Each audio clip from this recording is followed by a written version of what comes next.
So what I have here is a mouse guard that I just put on my hives today, whatever the date is today, sometime in October.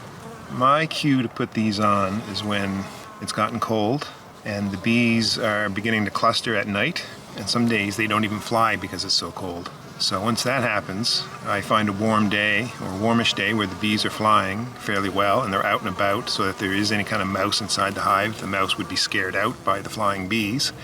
And then I put on the mouse guard. This is a mouse guard that I bought off of Amazon.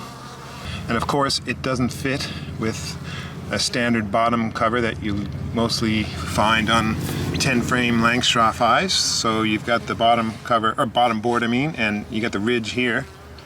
The mouse guard, it seems to have been designed probably in the UK or someplace other than Canada for hives that don't have this ridge. So you just put this over the bottom board and it goes flat against the bottom entrance, and you don't have to worry, don't have to worry about these ridges. So that didn't work, so I had to take a saw and cut it, and I just cut right through the edges of the mouse guard, and then I just tacked it on with my heavy-duty tacks. Over here, it had been banging around for a while, so it wasn't perfectly flat. So there was a bit of a gap over here where a bee could get in, so I just took a little piece of wood and tacked it on just to fill in the gap. And there's a couple of it's not perfectly flat against the top here. I could have hammered it down, I suppose, but I don't think the bees are going to get in there. And hopefully in the wintertime, water won't seep down through that and hold water in, or moisture in. So anyhow, so I just put this on like 2 minutes ago, and at first you could see the foraging bees coming back, and you can still see they're a little bit confused, but they didn't know what was going on. They said, what's going on here, right? They couldn't figure out where the entrance was.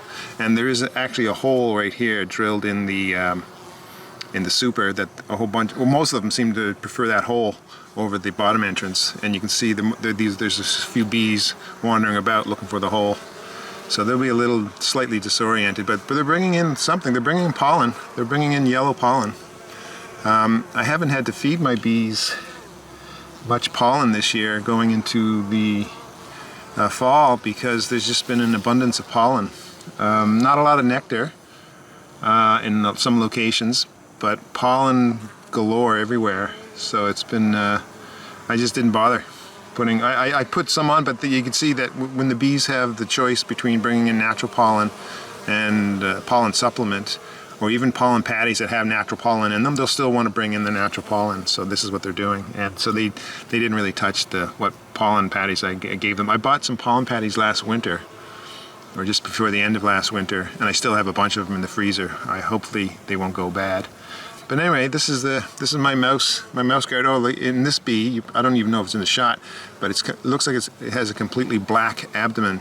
And again, that's something you will see in older bees. That's probably an older summer bee that's pretty close to the end of its life. I bet you if I looked at its wings, I would find that the wings would be sort of cracked and worn out and ragged on the edges, because they just wear themselves to death, basically wear themselves out. And so their abdomens, they get shiny. If you look at bees close up, you'll see that they actually have hairs all over their exoskeletons or their bodies. And those hairs, they're just little tiny fuzzy hairs, and they just wear out.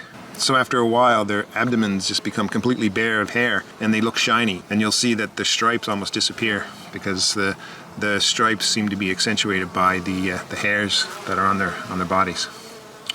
And that's what I saw right there for about 2 seconds. And you can still see these bees are sort of wandering around, but they're doing okay.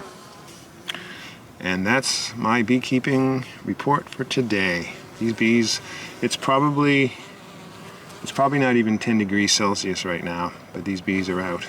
You can see whatever they're getting into, they're sticking their heads into something, and their heads, like actually, they looks like almost like their eyeballs have a dusting of pollen on them. It's the space right between their eyeballs, actually.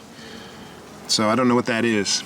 It could be, I don't know. It's yellow pollen though, so I don't know what that is. It might be leftover goldenrod, but it must be some sort of flower that they're sticking their heads into, because it's on their heads too. Maybe it's this stuff. I don't know.